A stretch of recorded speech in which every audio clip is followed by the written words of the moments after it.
Welcome to study education. आज का जो हमारा सेशन होने वाला है शिक्षण विधियों के अंतर्गत, उसमें हम आज व्याकरण शिक्षण तथा गणित शिक्षण में जो सबसे ज़्यादा महत्वपूर्ण मानी जाती है वह विधि है आगमन विधि। इस विधि के बारे में हम ये कितने रूप होते हैं, अर्थ क्या है, परिभाषाएं क्या है, इसके सोपान कितने हैं, निश्चित रूप से इससे प्रश्न आने की संभावना रहती है। तो शुरुआत करते हैं आगमन विधि। आगमन विधि का सबसे पहले देखते हैं इसके उपनाम, किन किन नामों से भी इसे प्रश्न पूछे जा सकते हैं। तो सबसे पहले प्रश्न है अनुगमन विधि। इसका अन्य नाम क्या है? अनुगमन विधि कह सकते हैं, सामान्य अनुगमन भी कहते हैं इसको, और एक नाम और है इसका सिद्धांत प्रणाली। सिद्धांत प्रणाली आगमन विधि के कौन कौन से उपनाम है? तो अनुगमन, सामान्य अनुगमन, सिद्धांत प्रणाली भी कहते हैं इसको। और इस विधि के जनक कौन माने जाते हैं? तो हमें याद रखना है, आगमन विधि का जनक माना जाता है अरस्तु। अरस्तु इस विधि के जनक माने जाते हैं। और ये मुख्य रूप से किस सिद्धांत पर कार्य करती है? तो हमें याद रखना है, इसका जो मुख्य सिद्धांत है वह है विशिष्ट उदाहरण। विशिष्ट उदाहरण से संबंधित है। ये सारी जो फैक्ट है हम देख रहे हैं, और ये सबसे ज्यादा किस पर बनाए जाते हैं? तो इसमें क्या किया जाता है? अनुभव, प्रयोग, नियम, उदाहरण का अध्ययन कर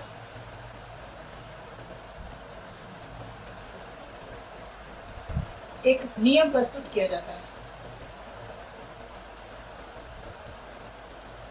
एक नियम प्रस्तुत किया जाता है। देखते हैं आगमन विधि का उपनाम क्या है? तो अनुगमन, सामान्य अनुगमन, सिद्धांत प्रणाली। और इसके जनक या प्रतिपादक माने जाते हैं अरस्तु। और किस सिद्धांत पर यह कार्य करती है? तो यह विशिष्ट उदाहरण के सिद्धांत पर कार्य करती है। अनुभव, प्रयोग, नियम, उदाहरणों का अध्ययन करके एक नियम प्रस्तुत किया जाता है आगमन विधि में।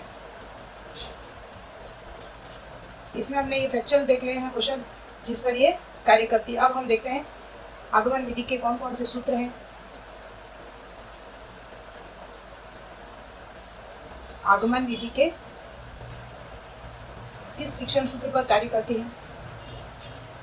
कौन कौन से शिक्षण सूत्र हैं? पूछ लिए जाते हैं निम्न में से कौन सा सूत्र नहीं है?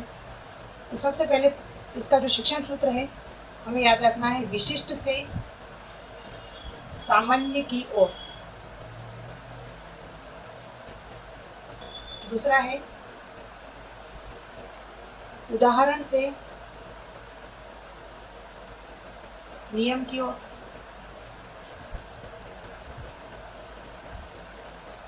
तीसरा जो इसका शिक्षण सूत्र है, प्रत्यक्ष से प्रमाण की ओर।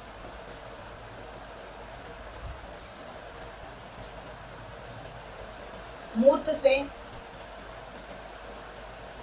अमूर्त की ओर।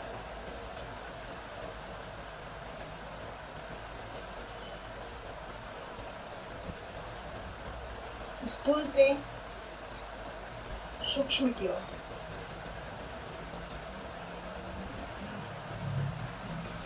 आगमन विधि मुख्य रूप से इन शिक्षण सूत्र पर कार्य करती है।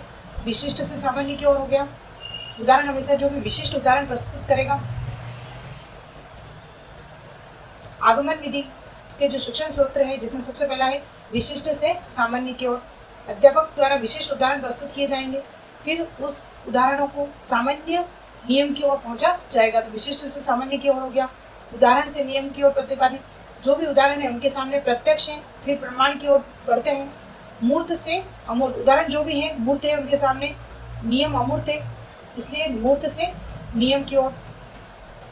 जो भी उदाहरण है वह प्रारंभ में स्थूल होता है, विस्तृत होता है इसलिए विस्तृत, और जो नियम होता है वह होता है सूक्ष्म। मुख्य रूप से आपको याद रखना है आगमन विधि। आगमन विधि हमेशा जो भी उदाहरण प्रस्तुत किए जाएंगे आप याद रखिए, विशिष्ट उदाहरण से सामान्य नियम की ओर। इस शिक्षण सूत्र को आप याद रखने के हिसाब से देख सकते हैं, विशिष्ट उदाहरण से सामान्य नियम की ओर। उदाहरण जो भी होगा वह होगा विशिष्ट, नियम जो भी होंगे वह सामान्य होंगे। तो विशिष्ट उदाहरण से सामान्य की ओर जो आगमन विधि चलती है, जिसमें सूक्ष्म सूत्र फिर से देखते हैं। विशिष्ट से सामान्य की ओर, उदाहरण से नियम की ओर, प्रत्यक्ष से प्रमाण की ओर, मूर्त से अमूर्त की ओर, स्थूल से सूक्ष्म की ओर। आगमन विधि के सूत्र हमने देख लिए। अब देखते हैं आगमन विधि की जो मुख्य रूप से परिभाषा है।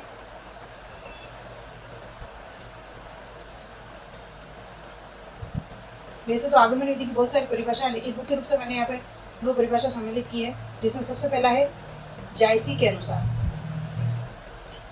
इन्होंने क्या कहा है? इन्होंने कहा है आगमन विशेष दृष्टांतों की सहायता से सामान्य नियमों को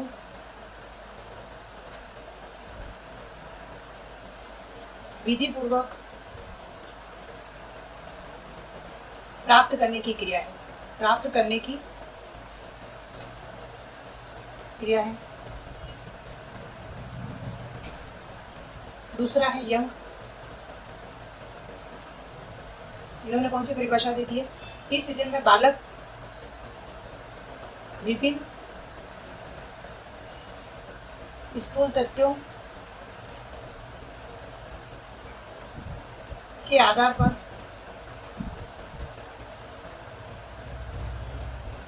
अपनी मानसिक शक्ति का प्रयोग करते हुए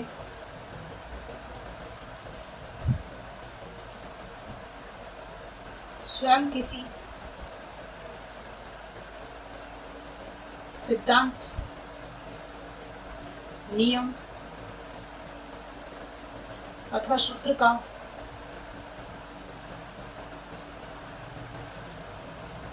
बनाता है या फिर पहुंचता है। ये दोनों जो परिभाषाएं मुख्यतः पूछी जाती है एग्जाम में, उनको मैंने यहाँ पे नोट करवाया है। जैसे ने क्या कहा? आगमन विशेष दृष्टांतों, जो भी विशेष दृष्टांतों से तात्पर्य उदाहरण है, विशेष दृष्टांतों की सहायता से सामान्य नियम को विधि पूर्वक प्राप्त करने की क्रिया है। तो यहाँ से अपना शिक्षण सूत्र भी निकलता है, विशेष उदाहरण से नियम की ओर सामान्य, जो कहा था जायसी के द्वारा। यंग ने क्या कहा? बालक विभिन्न स्थूल तथ्यों के आधार पर, कोई भी जो भी स्थूल तथ्य उदाहरण होते हैं प्रारंभ में प्रस्तुत करता है अध्यापक, वह बालक अपनी मानसिक शक्ति का प्रयोग करते हुए स्वयं किसी सिद्धांत व नियम का सूत्र बनाता है, तो वह कहलाती है आगमन विधि। आप इसलिए शॉर्ट ले सकते हैं इसका। अब हम देखेंगे आगमन जो एग्जाम में पूछे जाते हैं मुख्य रूप से, आगमन विधि के सोपान कौन से हैं? आगमन विधि के सोपान मुख्य रूप से जो क्वेश्चन बनने की संभावना रहती है 90% यहाँ से रहती है कि आगमन विधि का जो सोपान का सही क्रम कौन सा है, तीसरे नंबर का सोपान कौन सा है, इस प्रकार के प्रश्न बनने की संभावना रहती है। तो आपको इनको कंठस्थ याद करने हैं कौन कौन से सोपान है। तो सबसे पहले सोपान देखते हैं। सबसे पहला उदाहरणों का प्रस्तुतिकरण। सबसे पहला सोपान है उदाहरणों का प्रस्तुतिकरण। दूसरा है निरीक्षण एवं विश्लेषण। निरीक्षण एवं विश्लेषण। तीसरा सोपान है नियमीकरण एवं सामान्यीकरण या सामान्यीकरण। चौथा जो हो गया परीक्षण एवं सत्यापन करना। प्रश्न पूछा जाता है अधिकतर एग्जाम में आगमन विधि के सोपान कितने हैं, तो हमें याद रखना है आगमन विधि के सोपान कितने हैं, 4 पूछ ले। और अधिकतर अभी एग्जाम में आया है आगमन विधि के रूप कितने, उसमें भी लोग कंफ्यूज हो जाते हैं, 4 कर देते हैं, लेकिन वो भी हम देखेंगे आगे। आगमन विधि के जो रूप होते हैं वो 2 होते हैं, आगे देखते हैं। सबसे पहले हम देखते हैं आगमन विधि के सोपान जो होते हैं 4 हैं। पद पूछ लें, सोपान पूछ लें, प्रक्रिया पूछ ले तो हो जाएगी 4, और यदि रूप पूछे तो वो हो जाएंगे 2। उन रूपों को आगे देखेंगे हम। उदाहरणों का प्रस्तुतिकरण। सबसे पहले अध्यापक आगमन विधि में जाएगा, जैसे कक्षा में गया और वह उदाहरण प्रस्तुत करेगा। जैसे उसे आज समास पढ़ाना है तो वह समास के कुछ उदाहरण प्रस्तुत करेगा। फिर उसका करेंगे बालक निरीक्षण करेंगे, जो भी उदाहरण उन्होंने प्रस्तुत किए हैं उनमें बालक के द्वारा किया जाएगा उसका निरीक्षण, और निरीक्षण कर कर उसको विश्लेषण करने का प्रयास करेंगे। और विश्लेषण करने के बाद उनके सामने एक नियम के रूप में प्रस्तुत होगा। जो भी समास वो पढ़ा रहे हैं कौन से नियम पर आधारित है वो सारा नियम करेंगे। और होने के बाद उनमें सामान्यीकरण, नियमीकरण या फिर सामान्यीकरण, दोनों एक ही प्रक्रिया है। उन सभी उदाहरणों का विश्लेषण करने के बाद एक सामान्य नियम की ओर बढ़ेंगे और अपना एक नियम प्रतिपादित कर देंगे कि इस समास में, इस शब्द में, इस प्रकार के शब्दों में यह समास होता है। फिर उनका करेंगे परीक्षण। जो भी उन्होंने नियम प्रतिपादित किया है उसका वह करेंगे परीक्षण, और परीक्षण करने के बाद हो जाएगा उनका सत्यापन करना। इस प्रकार की जो आगमन विधि की प्रक्रिया रहेगी, उदाहरण को प्रस्तुतिकरण करेंगे, निरीक्षण एवं विश्लेषण, नियमीकरण या सामान्यीकरण, परीक्षण एवं सहायता, सत्यापन। जो आगमन विधि के सोपान हो गए अपने 4। अब हम देखते हैं आगमन विधि के गुण कौन से हैं। आगमन विधि के गुण व दोष। आगमन विधि के गुण। आगमन विधि क्या है? इसमें बालक स्वयं करके सीख रहा है, तो इसमें जो भी विधि है, यदि बालक सक्रिय है और वह स्वयं क्रिया कर रहा है तो आप उसे आंख बंद करके उसे मनोवैज्ञानिक विधि मान लो। यदि बालक सक्रिय है, मनोवैज्ञानिक विधि है। और इसमें नियम और सिद्धांतों का क्या किया जा रहा है, निष्कर्ष निकाला जा रहा है, प्रतिपादन किया जा रहा है, तो यह हो जाएगी एक वैज्ञानिक विधि है। इसमें बालक अपने अनुभव के द्वारा सीख रहा है, तो यह आत्मविश्वास को बढ़ाने वाली विधि हो जाएगी। और आगमन विधि के अंदर मानसिक शक्तियों का प्रयोग करेगा, तो मानसिक शक्तियों से संबंधित हो जाएगी। मानसिक शक्तियों का प्रयोग होता है।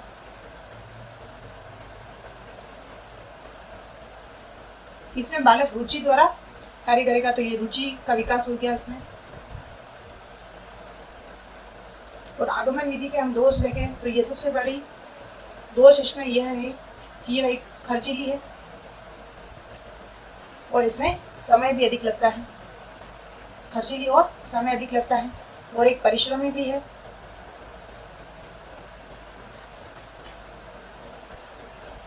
और जो आगमन विधि है वो कब प्रयोग में ली जाती है, अधिकतर देखा गया है तो सबसे पहले तो ये व्याकरण शिक्षण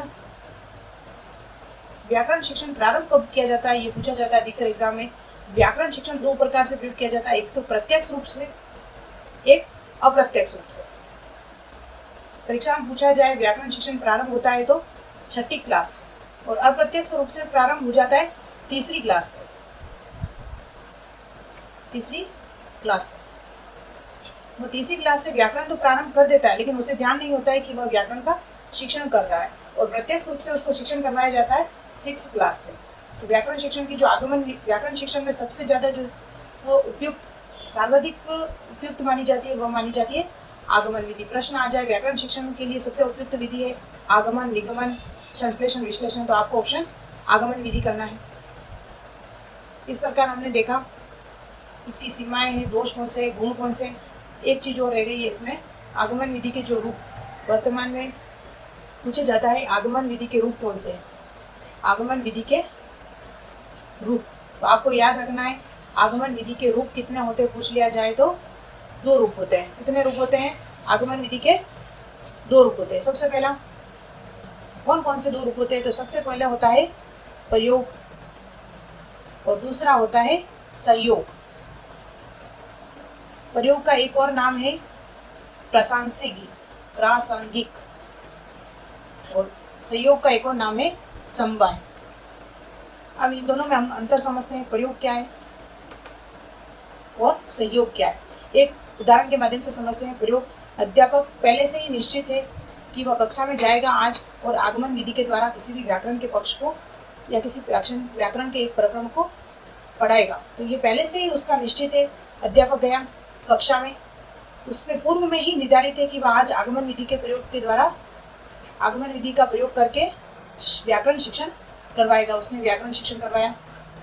कोई भी एक टॉपिक उठा लिया, जैसे संधि, उसे आज संधि पढ़ानी है, तो सबसे पहले आगमन विधि का जो किस प्रकार प्रयोग करते हैं तो वो क्या करेगा, जैसे बहुत सारे उदाहरण प्रस्तुत कर देगा, जैसे विद्यालय है, कार्यालय है, अनेक ऐसे उदाहरण प्रस्तुत करेगा। फिर उन उदाहरणों को तोड़कर बताएगा, तो बालक उसका करेंगे निरीक्षण, और निरीक्षण करने के बाद एक बालक उस सबका करेंगे सामान्यीकरण या नियमीकरण, और सामान्य नियमीकरण करने के पश्चात हो जाएगा उसका परीक्षण। इस तरह आप इस चीज़ को याद रखें। ये जो किया गया पूरी प्रक्रिया आगमन विधि के जो प्रकरण है ये कहलाती है प्रयोग या प्रासंगिक विधि कहलाती है। जो रूप होता है जिसमें पूर्व में ही निर्धारित होता है कि अध्यापक किस प्रकार जो शिक्षण करवाएगा व्याकरण का, इस प्रकार। एक सहयोग और समवाय विधि क्या है, तो इसमें हम देखते हैं सहयोग और समवाय विधि में क्या होता है, अध्यापक है, कोई पाठ पढ़ा रहा है, जैसे कोई गद्यांश पढ़ा रहा है, और गद्यांश में पढ़ाते पढ़ाते किसी भी वर्ण में एक वर्ण आ गया, जैसे विद्यालय आ गया, विद्यालय शब्द आ गया, और उस समय उस गद्यांश को अध्यापक छोड़कर उस विद्यालय शब्द के बारे में व्याकरण संबंधी ज्ञान करवाता है। जैसे विद्यालय में कौन सी संधि है, विद्या प्लस आलय, उस विद्यालय के समान अन्य उदाहरण प्रस्तुत करेगा, और अन्य उदाहरण को प्रस्तुत करने के बाद उनका आगमन विधि के द्वारा उसका शिक्षण करवाएगा। तो गद्यांश गद्य और पद्य किसी में भी हो सकता है ये सहयोग, गद्य और पद्य दोनों में यदि गद्य और पद्य दोनों में यदि व्याकरण शब्द आता है तो वह व्याकरण शिक्षण करवा देता है। इसमें व्याकरण गद्य के साथ साथ यदि वह व्याकरण पढ़ाने में आगमन विधि का प्रयोग करता है तो वह कहलाता है सहयोग या समवाय। आगमन विधि के कौन कौन से रूप है हमने यहाँ पे देखे। आज की जो चर्चा में हमने की है वह आगमन विधि को लेकर की है। आगमन विधि का जनक कौन माना जाता है, इसके सूत्र कौन से हैं, परिभाषाएं जो मुख्य रूप से, इसके नियम कौन से, इसके गुण दोष और आगमन विधि के रूप हैं। इसके बाद हम इससे संबंधित प्रश्न उत्तर लेके आएंगे नेक्स्ट वीडियो में। आज का वीडियो इतना ही। Thank you so much.